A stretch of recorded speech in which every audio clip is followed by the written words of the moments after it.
adjusters.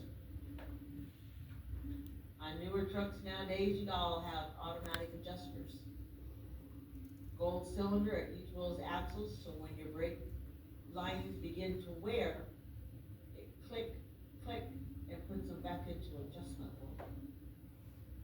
Back in the day, we had to do it manually, meaning we had to take a library card, a debit card, a credit card, and crawl underneath that trailer.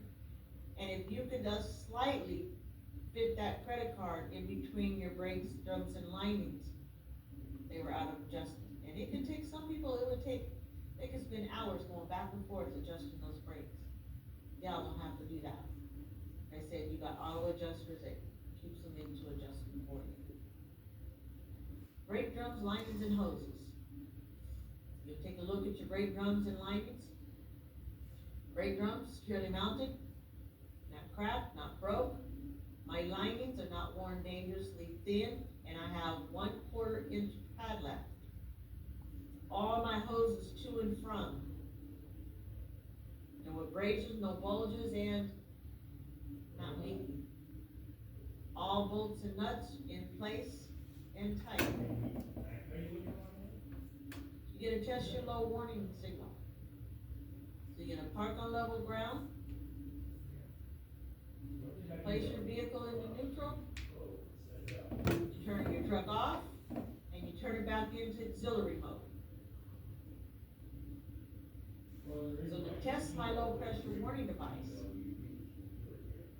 I'm going to what we call fan my brakes, meaning you're gonna pump your service brake.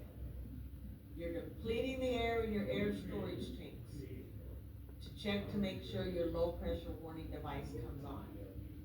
So you're gonna pump that brake, depleting that air, watching your primary and secondary air gauges. You're gonna watch that air, the gauge start to fall.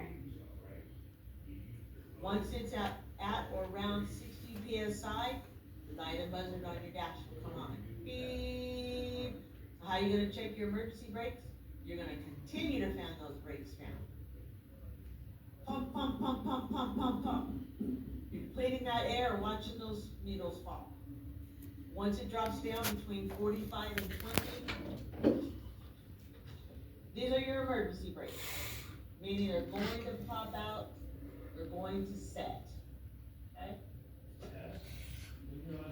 You're gonna check your rate of air pressure buildup.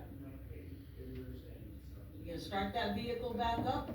You're watching the air pressure in your primary and secondary gauges, that need will begin to rise. Again, once it reaches at or around 60 PSI, the light or buzzer will shut off. It'll continue to pump air until it reaches the cutout between 120